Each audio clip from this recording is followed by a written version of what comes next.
I would like to take a moment before we get into today's main episode and to talk about my sponsor for the podcast. Podmatch is a new podcasting site dedicated to all podcasters. The platform helps hosts get connected with potential guests to appear on their show, as well as allow guests to find podcasts that will give them a chance to share their story. Podmatch offers many tools to help organize your page, from to-do lists to episode planning to potentially appearing on a leaderboard. Podmatch has it all. The best part, you have the potential to get paid. And who doesn't like to get paid from home? I like to. With an easy sign up, you can start connecting with podcasters and guests immediately. I have been a part of Podmatch since the beginning of May, and I have got to say that it was the best decision I've ever made because Podmatch helps your podcast grow. It helps you get connected with people that have very interesting, very compelling background stories that are just waiting for their story to be shared. So if you are a host or guest and would like to start building professional relationships, explore more opportunities, and have your story shared, I highly suggest that you sign up with Podmatch today by going to joinpodmatch.com/lethal venom to start expanding your network in seconds. I would like to give another huge thank you to Podmatch for sponsoring this episode. Now on to our main episode, and again, you can sign up at joinpodmatch.com/lethal venom to begin your podcasting journey today. Hello everyone, welcome to the Lethal Venom Podcast. This is a show where I talk about anything I want with the honest to God truth, no lies told. Today I'm joined by Miss Nita Sweeney.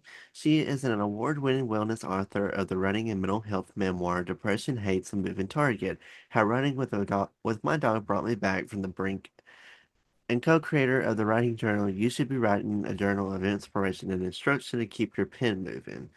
Make every move a meditation. Nita's third book was featured in the Wall Street Journal. Her most recent book, A Daily Dose of Now 365 Mindful Meditation Practices for Living in the Moment, was a 30-year project and it launched recently in fall of 2023.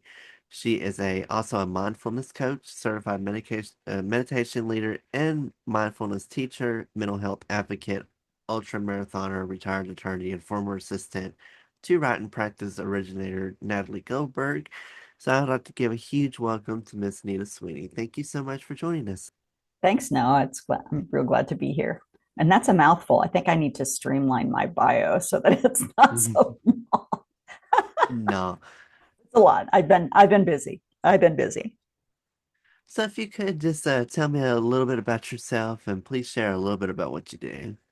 So the main thing I do is write, but it has a foundation in meditation and mental health or mental illness, rather, because I that's kind of the message that I want everybody to hear is that no matter where you are in that journey, that there's hope and that um, you belong here. You want to, we want you to stay here. And meditation and writing and running are the three tools, in addition to medication and therapy, that help me stay, I like to say, on the planet, help me stay, alive, essentially, because I've come to places where I wasn't sure that that was going to happen. And so I write about my personal experience. Sometimes I throw in some statistics or some references or some resources, but mostly it's my experience with how I manage my bipolar, and I'm bipolar 2. And then I'm also a former problem drinker, shall we say. And so I have chosen to set that down. It's actually been many, many years since I have had any alcohol or any, mood altering substances. But yeah, I use those tools and I write books about all of that. And then I teach classes about writing. I lead meditation groups from time to time, and I coach people using various tools, but especially mindfulness practice. Being in the moment, keeping your mind where your head where your feet are. Have you always been writing? When exactly did you start writing? Well, I've always kind of wanted to be a writer. Yeah, when I was a kid, I wrote stories and I read stories and I imagined stories and I told stories. And so I've always been a storyteller. The writing part, I loved writing in school. I loved writing essays. I loved writing stories, anything I could write, even essay exams. I mean, anything I could write, I just excelled at that. And um, but I didn't think I could make a living at it, which full disclosure, I don't. I don't. I have other sources of income because I haven't been able to manage that part of things. But that's okay. I'm in a position where I don't need to do that right now. Um, and so I went to journalism school and then I went to law school. And I actually practiced law for about a decade. And um, but my mental health um, wasn't strong and I wasn't getting treatment for it. I was just trying to work my way out of it. I was just trying to kind of workaholic my way through depression, which let me tell you, it doesn't work. It didn't work. It almost killed me.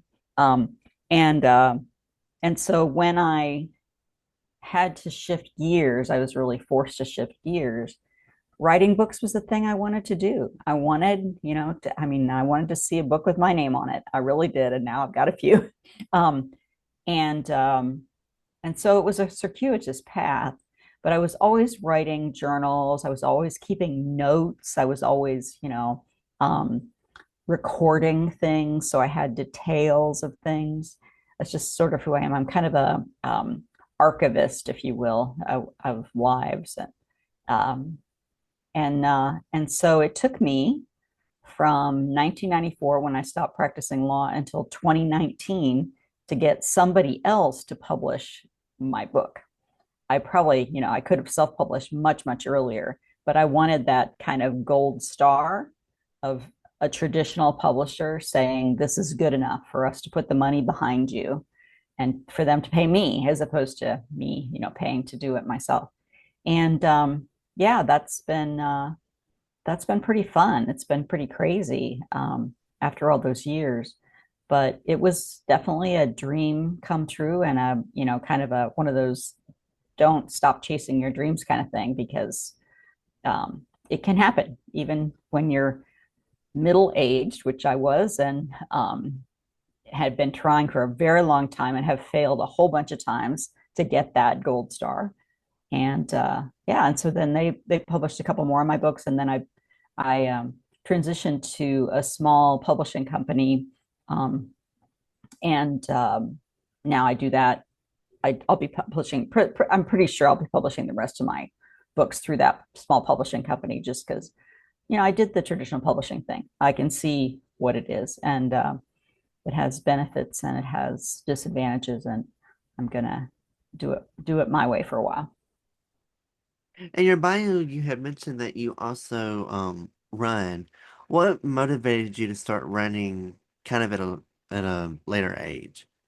Well, I was very, very depressed. I had gone through, my mental illness is cyclical, and so I go through these kind of okay periods where I look sort of normal, and then sometimes I go through these manic periods where I kind of look like normal on steroids, and then I crash and have these low periods, and so that's the ebb and flow I live with, and during one of those low periods, a whole bunch of people died.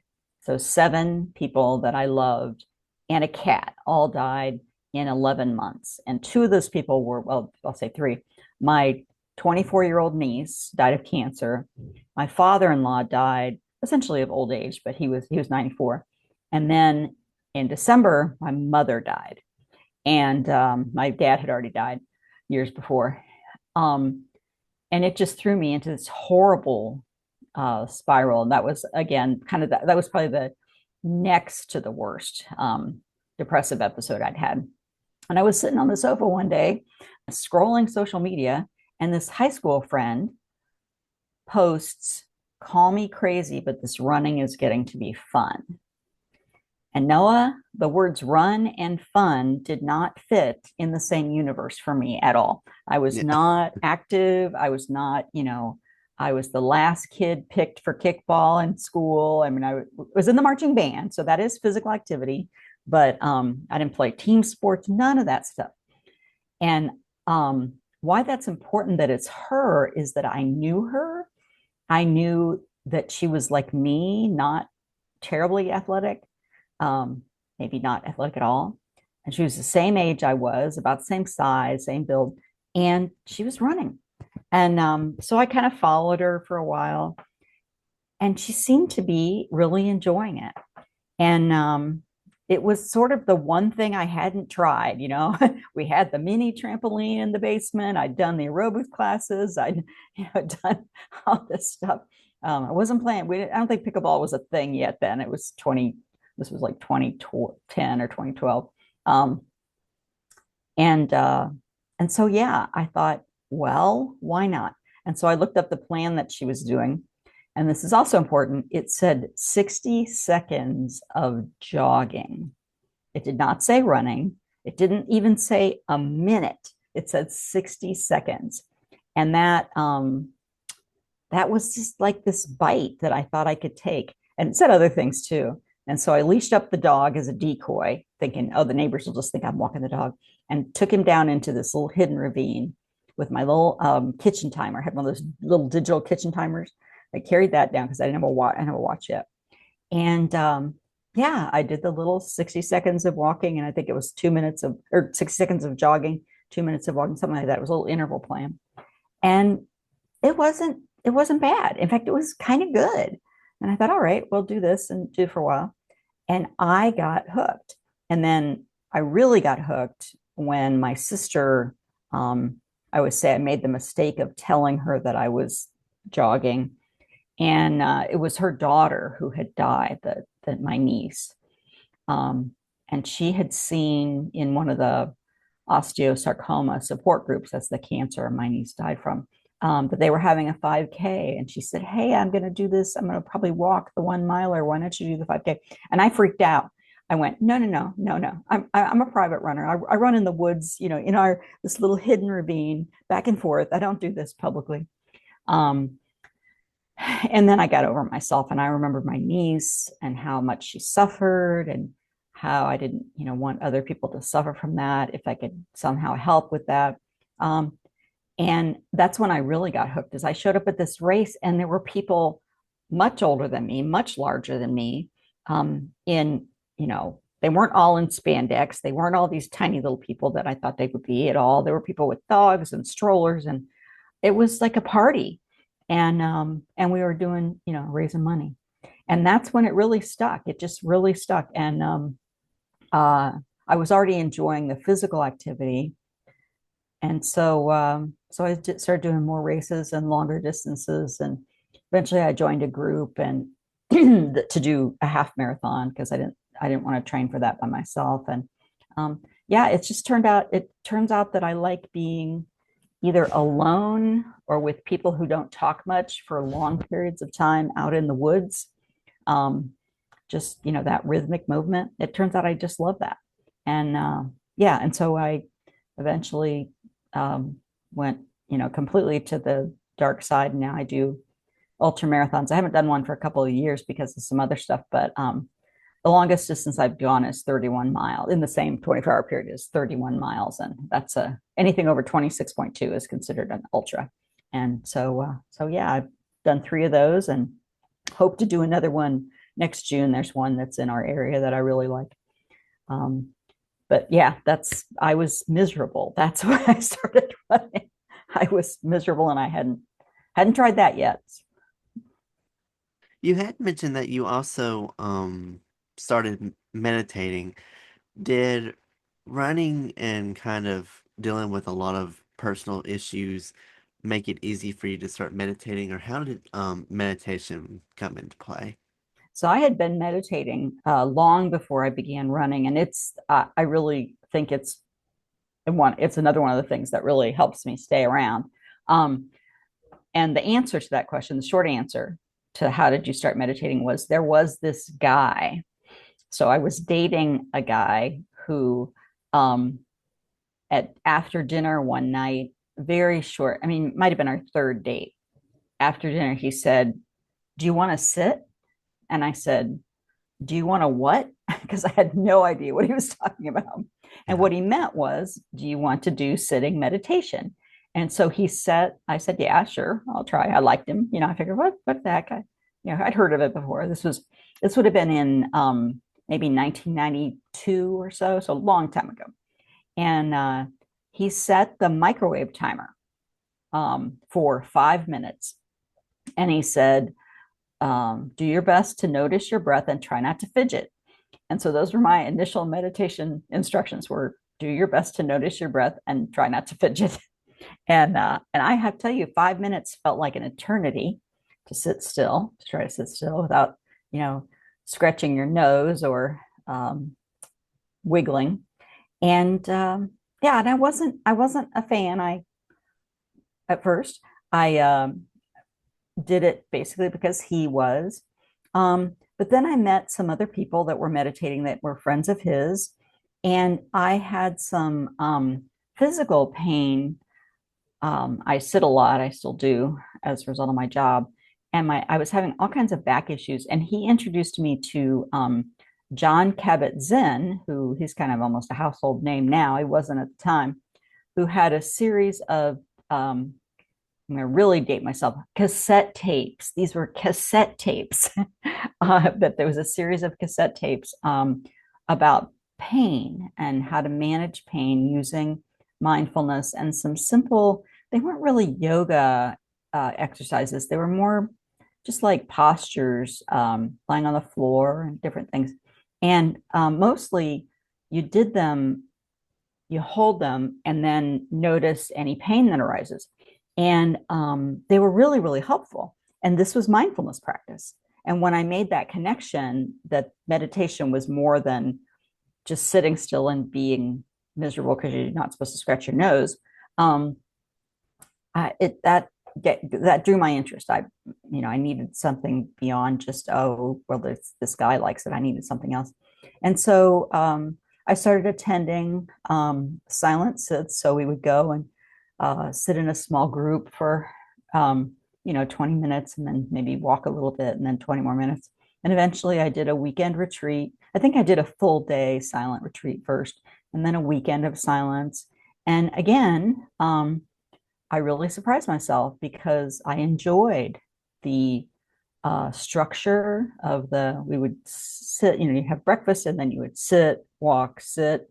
Um, Sometimes you'd have an interview with the teacher and have lunch, sit, walk, sit, but the silence too. And they were always at these pretty lovely places, whether they were at retreat centers or there was one at a university. So, you're again outside in nature or inside and with like-minded people. And it grew. And so now I've been meditating for, was that 30 years? I don't know. I don't math well. So whatever 1992 to 2025, wherever are now is a long time. And I find the ability, especially when I'm anxious or angry or any kind of big outsized emotion, if I can just bring my mind back to where I am, to, right now I'm in this chair, sitting in a chair, talking to Noah on this podcast. He's asking me questions. I have coffee I can sip, and it just sort of brings everything down and back to a manageable place. And there's nothing woo woo about it. Not the kind I practice. There's plenty of woo woo meditations. And if that's your thing, go for it. But it's very practical and very useful to just sort of ratchet everything down, because I tend to crank things up, and I need to, it's like the depression has to be brought back up. I have some meds that help with that. The running helps with that a lot. But the anxiety that I have, and sometimes rage, depending on what's going on or what I'm remembering. And the mindfulness will just helps put it all in perspective, just like brings it all down. Do you find meditation to be more easier to do one-on-one, or do you find it easier to do it in a group of people? Because my thing with meditation, if I did it with a group of people, is I'm one person that my mind races and I can hear stuff. So if I'm in a group of people, I can hear one person breathing over here, and then my mind kind of goes to that, and then someone is making noise over here. Is it difficult to try to block out outside noise when there's a group of people around, or do you kind of you've done it for so long that you kind of just tend to ignore that? Well, it's interesting because the type of meditation that I do, anything can become the object of meditation. So the object of meditation is whatever you choose to place your attention on. So let's say I start with the intention of focusing on my breath, and I'm in a group of people. Um, and then somebody is sniffing every once in a while, every once in a while, like that. And at first, I might feel irritation. Get a Kleenex. Why don't you bring a Kleenex with you? What's going on with you? And then my mind will go. I'll feel um, unpleasant body sensations because I'm irritated. And then my mind will go with judgments or curiosity sometimes too. What's going on with him? Is he sick? Because I'm a little paranoid about germs. And then I'll remember, oh, wait a minute. I can make this my object of meditation if I drop the judgment. So it actually doesn't look that much different. I'm still possibly listening to the sniffly guy, listening to the sniff, and noticing what's going on in my own body. Is my breath um, uh, going more quickly because I'm a little bit agitated by it? Am I feeling anything in my body? Sometimes with irritation, I'll feel it in my chest or my throat, maybe my back, the back of my neck might tense up. So noticing all of that, and then hearing the sniff again, and then maybe noticing, okay, are the sniffs short? Are they long? Are they, getting really, really curious about anything I'm hearing, anything I'm thinking, and anything that's going on in my body. Because the object of meditation can be anything you choose. And then if I sort of lose track of that, I might come back to the breath, sort of to anchor myself, my own breath, to anchor myself. And then there'll be another sniff, and then I get curious again. But it's about being with whatever is and trying to drop um, I keep saying judgment, but that valence of positive, negative, good, bad, kind of dropping that, and instead going with, well, that's unpleasant. The fact that I'm hearing this sniffing is unpleasant, or maybe the moments between when there's silence, well, that's pleasant, and that's my meditation, and that's it.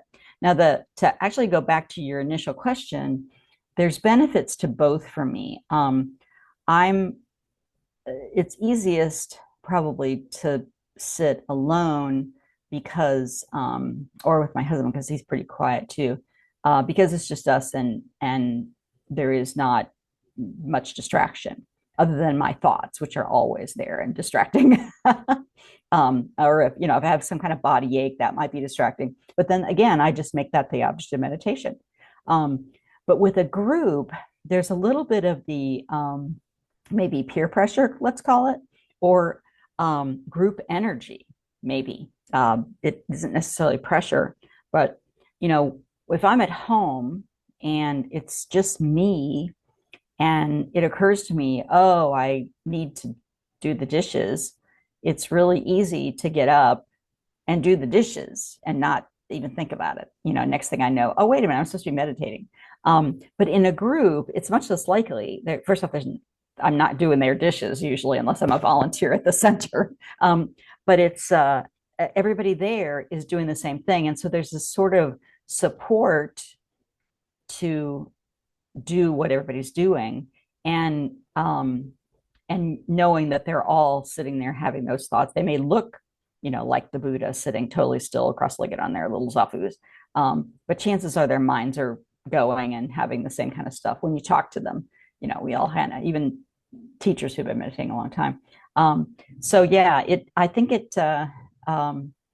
I think especially when we start, it's sometimes helpful to do it with a group because you get that structure and that support. Um, and some people just can't stand to be with people much. I mean, there's lots of people I know that have issues where they can't do it. It's just too much pressure. And so then, doing it alone is great. But that's the great thing about at least the type of meditation I practice is that you can choose anything to be the object of meditation, anything that arises, and let that be the practice. I always start with either the breath or some body sensation. But then if something else arises, I have the choice to um, redirect my attention. Is there a possibility or a chance that you can meditate while you run? And if so, how do you do that? That was my third book, literally. So my third book is called Make Every Move a Meditation.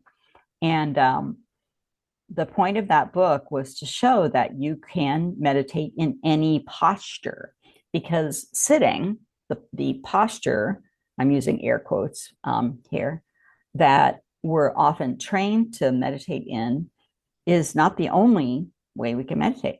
In retreats, we often do walking meditation. And in some traditions like Zen, they often do walking meditation, kind of they do sitting and then walking and then sitting. And during that walking meditation, that walking period, you are meditating.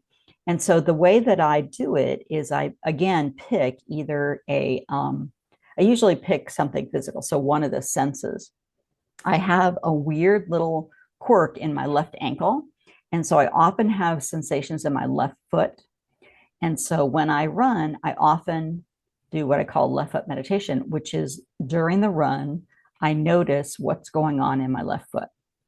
So it's not compulsive. It's not, oh my God, I have to, what's foot? I have to do this. Oh my gosh, oh my gosh. It's not like that. It's just sort of a scan. Is there anything happening there? If there is, again, I get curious about it. Is it painful? Is it pleasant, unpleasant? Is it sharp? Is it, is it concerning? But usually it's not. And just what is it? And often it's my toe or my ankle or my heel. It'll be just these little there'll be one specific place in my foot that I'll be feeling it. And then my mind will wander and I'll start wondering what I'm going to have for breakfast when I'm done running. Or if I'm with the group, somebody might, be talking and bring up something that's interesting to me. And so we might have a conversation. And then I'll bring my mind back to my left foot. And I do it for a period of time or a distance. So it could be for the next minute, I'm going to just notice what's going on with my foot, if that's what I've chosen. Or I might do it for a quarter of a mile, or I might do it for a mile. It just depends. But I choose. So very much like in a meditation session, there's a defined period of time that usually the meditation teacher or the leader they choose that time and they block it for you. They have the beginning and they ring the bell at the end. And so I do that. I might use my watch. Sometimes I actually set a timer, but usually it's just I just look at my watch and say, okay, we've gone a quarter of a mile. Okay, that's enough. That's my meditation for today for that. And so I use what arises. In the spring, we have a section in our neighborhood where there are tons of lilacs and they smell so good at a certain point in the spring. And so I'll have my lilac run where all I do is notice the presence or absence of the smell of lilacs during the run. It's just, are there lilacs? Nope. Keep going. Are there lilacs now? Oh, yes. And then really just fully inhale that. And again, it's just about being exactly where I'm at and maybe dropping any kind of other things that are going on and bringing my attention back to that. I also do, especially in the spring, again, spring's probably my favorite season, when the trees, I live in central Ohio, and so the deciduous trees here, when they turn green after that gray, dark winter, it's like all white and gray and black all winter. And then those green sprouts pop out, that just new spring green buds. I always go for a run and I just notice the color green. all the different shades of it, the shapes, anything green. I just notice is they're green. And then I let my eyes just focus on that for the whole run. And that's how I do it. And then, you can do, there's like a lot of different ways to do it. And the book goes through, I forget how many practices. There's a bunch of exercises in the book. It's called Your Churn exercises. And after each chapter, because again, with mindfulness practice, you can make it your own. So whatever interests you. And I have friends who do Brazilian Jiu-Jitsu and they meditate while they do Brazilian Jiu-Jitsu. I have friends who do disc golf. They do it during that. I have, actual golfers, pickleball, dancing, anything really. Standing in line actually is one of my favorites too. Boredom. What is boredom? And so, yeah, the book, most of the examples of the book are me running with my dog, but there's lots of other examples and there's lots of instruction on how you can do it with any activity that suits you. And there's even a chapter on, I think it starts, but Nita, I don't move. And then we talk about that so, to help you find, the fact that, yes, in fact, you are moving, you're just not counting it. And if you want to move more, how might you do that? A lot of people are going to hear this, and especially with running, and I'm one of those people that doesn't really run because to me it's more form of exercise. But um, what advice do you have for any of my listeners who might hate running and maybe they're listening and would like to start running? What advice do you have for them if they would like to start getting out and running every day and start making it a daily routine? That's a great question. And that's one I really like. Find something that you love. So for some people, they need a cause. And that's what actually got me out of the woods and into running in public. They need to feel motivated by their heart.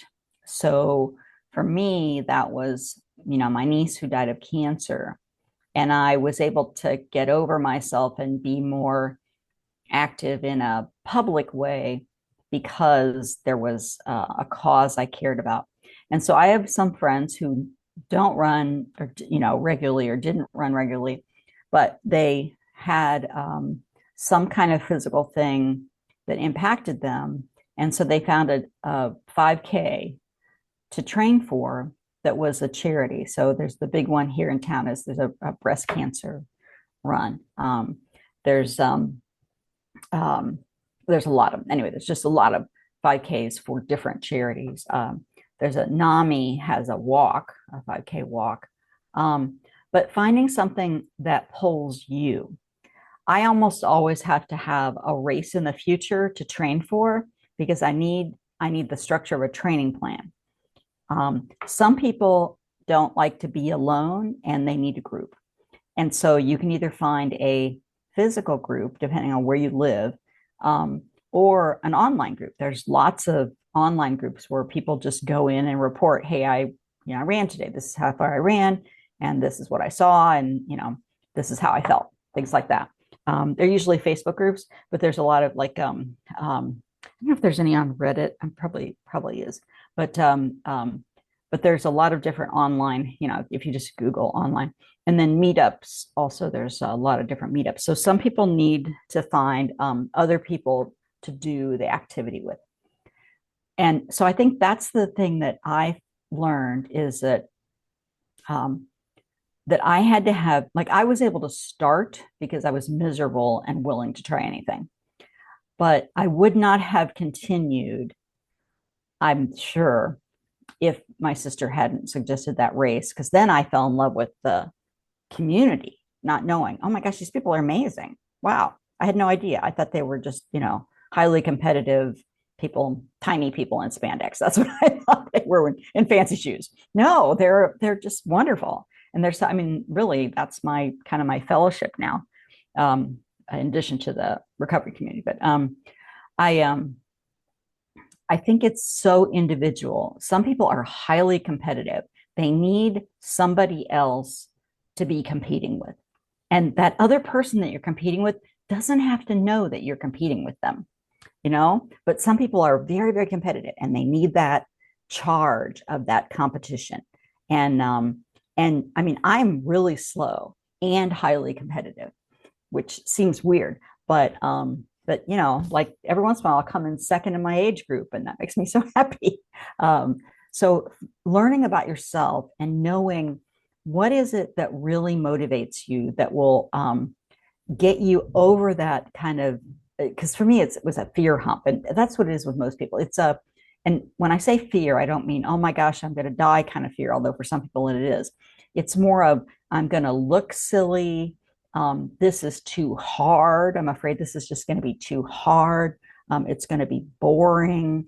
All of those kinds of things. And so those are the humps we usually have to get over.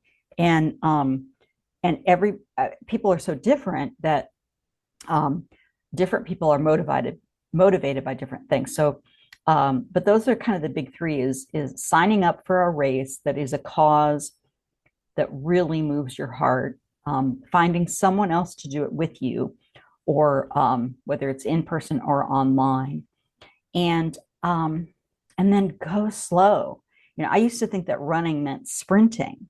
It's not. It's really not. And that's why I was so glad that the training plan my friend was following said jogging, because I don't want to run, but jogging, maybe I could jog, and so that helped me kind of tiptoe up on it. But yeah, everybody's different. That's What's been the number one mental health tip that you've learned over your journey that you can share with my audience? Don't stop taking your meds on your own. That's probably that's the one. Oh my gosh, because and if you're not on meds, ignore this. I'll give you a different tip. But if you're on meds, talk to your psychiatrist or your provider, whoever that is, before you go off them, because it's not like flipping a switch off and then flipping it back on. So I remember the first time I went off my meds, which I do not recommend. Oh my God, it never went well. I'll just say it never went well. Um, but I thought, oh, we can just go back on them. It doesn't work like that at all. It doesn't work like that at all. If you're off them for any length of time, you kind of are at ground zero, or sometimes you're below ground zero again. And so yeah, I'm a big advocate of taking your meds as prescribed and asking questions. And if you have concerns, talk to your doctor. If you want to change, you want a different plan, talk to your provider so that you're not alone when you're doing this. So yeah, that's my number one mental health tip. So if you're not on meds, or if the meds are not an issue for you, I'd have to say movement. It just, there's these memes about how there's actually this guy, anyway, I'd say there's actually these memes about, oh, I'm going for my stupid little mental health walk because I might have to do something for my stupid mental health. The problem is it works. It's ridiculous, but it actually works. Just moving your body, just stand up and swing your arms back and forth a few times. Hop up and down a few times. Walk, do some laps around your chair. If you're at the office, just do some laps around the chair in your office. Just moving. And then for me, the bonus is to get outside so that I'm in nature. I'm seeing nature. I'm breathing fresh air.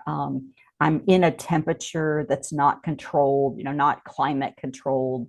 I mean, there's a whole climate thing. We're not going to go into climate, but that's not being air conditioned or furnaced into some other state. It's the actual weather of what is. And just, walk up and down the street. And if you can get your heart rate up a little bit, and especially if you can break a sweat, that's probably the best. But yeah, just move the body. And then the opposite is also very helpful, and that is to still the body. So to actually sit still and let the emotions that we're often running from arise.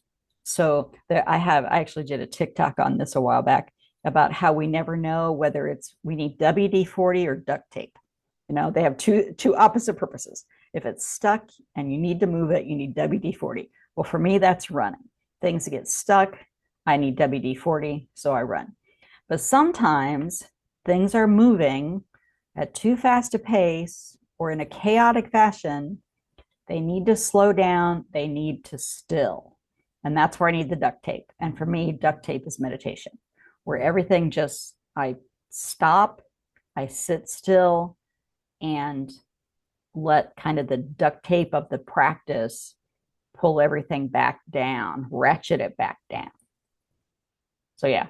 So, those are my three things: take your meds, get your duct tape, get your WD-40.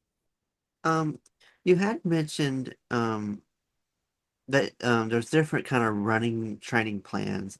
What advice do you have about what kind of training plan beginners can use, and what's the best approach for new runners to keep in mind when they're beginning their running? The biggest thing is to go slower than you think you should, that you don't have to sprint. You can go slow so that it's very comfortable in your body, so that you're just kind of jogging a bit. And then as that gets more comfortable and your body gets used to it, increase. So that's just about pace.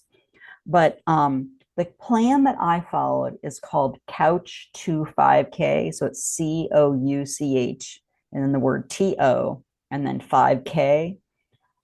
um, I had to break it down. My first book actually goes through it pretty specifically. I had to break it down because about week 4, it seemed like it doubled up. And instead of it increasing in the amount of interval each time, it seemed like it doubled and tripled. And all of a sudden it was way too much too fast. And so I had to repeat weeks until they were completely comfortable, or break the weeks into 3 sections, so that I was comfortable with it. But there's a lot of online 5K training plans, and I do now, which I didn't do then. I mean, I kind of started this way with intervals. So you run a little bit, you walk a little bit, you run a little bit, you walk a little bit. There's a guy named Jeff Galloway, who I believe I want to say he's in Atlanta. And he was an Olympian, and that's his method. He actually runs marathons, and so have I, with this interval plan. He calls it run, walk, run. And it lets your heart rate go back down. So you go your heart rate, raise your heart rate up a little bit, and then go back down. Up a little bit, go back down. And he has a whole system for knowing how long you might want to do the intervals, but I kind of make it up as I go because I'm sort of like that. I choose what feels good for my body. And yeah, um, so finding a plan that doesn't increase the mileage or the pace more than 10% a week.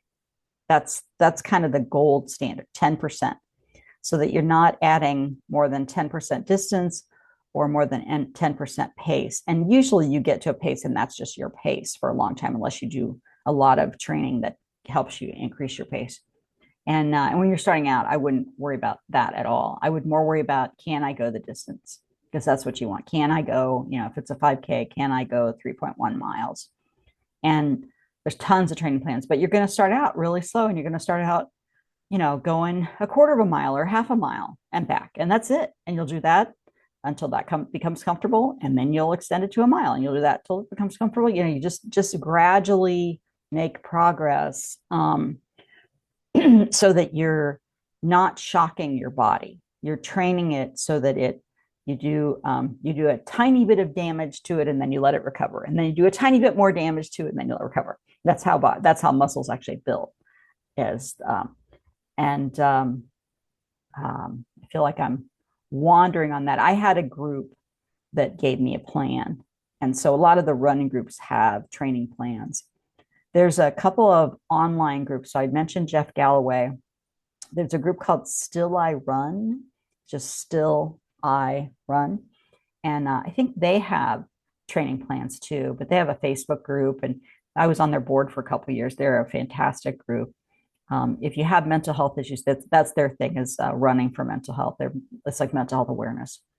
But they have very supportive different programs. If you're in a city, Fleet Feet is the running store that has the running group that I belong to, but any running store probably has a group, and they have plans too. But again, if you look at those plans, the thing they have in common is a very gradual ratcheting up, so that you're very, very gradually, you maybe increase your distance for about 3 weeks. So you do 2 miles, then 3 miles, then 4 miles, and then you drop back to 2 miles. So you have kind of a rest week. We call it fallback. And then you might do 4, 5, 6, drop back to 4, rest. Yeah. So you're kind of building up, and then resting, building up, and then resting. And that's the basic thing that is proven. I actually, I'm not sure if it's in my bio but I'm actually a running coach too, a certified running coach with the Road Runners of America Association. And that's what they said. That's the gold standard, the 10%, and just those very, very gradual increments of increase is what works. That's what the pros use too. For people that want to follow you, as well as if they like to check out your books and would like to learn more about what you do personally, where can they find you, and also what social media platforms do you have available for my listeners to check you out at? So I'm kind of everywhere. The main place, my home base, is my website, and that's nitasweeney.com. It's NITASWEENEY.com. And everything's available there. There's all of my books, my coaching. I do teach classes from time to time. The big thing is my newsletter too. So if you go to my website, and there's some freebie downloads you can get to, we call them ethical bribes. You give me your email address, I give you a little pamphlet about something. And then my newsletters are very kind of infrequent. I aim for once a month, but I don't, I'm not spamming people. If I have a book coming out, which I'm hoping next May, that I'll have another memoir coming out, and there'll be a lot of splash about that. But mostly it's just tips about what I'm doing that's been helpful, what you might do that's helpful, and then inviting people if they want to book a session to do that. But I'm pretty low pressure. I'm not a sales kind of person. So yeah, that's the best way. And I think choose the social media platform that's most comfortable for you. I'm not on Twitter very much anymore. I'm mostly, I would say, on TikTok and Instagram and Facebook. I have an author page on Facebook, so make sure you're at Nita Sweeney author. But yeah, Threads, Blue Sky, Mastodon. What's the other one? I want to say Spotify. That's not it. Oh, Spoutable. I mean, I have nabbed my name everywhere. Medium. I'm on Substack, but I don't use it much. But I, claim my name. So wherever you're at, if you look for me where you're at, you'll find me. And then from there, you'll find the places I am the most. Because that's what I do. I create kind of a funnel to direct people. If you really want my stuff, go there. But my website is always the best place. So thank you for asking that. Absolutely, and I'll as I always do with all my guests, I'll put her website and also her social media platforms in the description. And I'll make sure it's linked, hyperlink in there so it's easy access for my listeners so you don't have to go on this downward spiral of trying to find everything, not be able to find anything. I will make it easy for all my listeners to find it. I'll also list her books in the description as well, and put links in there of where you can find it. Um, to find me, I'm available on Instagram, Twitter, Instagram and TikTok. It's Lethal Venom Podcast on there. Facebook, Twitter, and YouTube is Noah's Podcast. There I just post behind the scenes stuff, updates on when episodes are releasing, as well as teasers. So if you would like to learn more about the podcast, you're more than welcome to follow those. Also make sure to follow the podcast wherever you get your podcasts from. I'm on Spotify, Apple Podcasts, Amazon Music, iHeartRadio, YouTube, Pandora. It's everywhere. Feel free to follow the podcasts on there so you get notified of when new episodes release. Um, Totally optional. You don't have to. It's just for easy reminders for that. Other than that, I'd like to thank you so much, Nita, for coming on and sharing your story with me and give such great advice to my listeners about running and especially some tips about meditating and writing as well. So I appreciate you so much for coming on.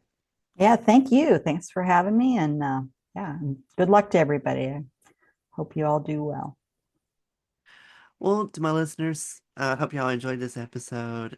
Thank y'all so much for tuning in. Y'all have a great rest of your day or week or whenever you're listening to it, and I will catch you on the next episode of Lethal Venom.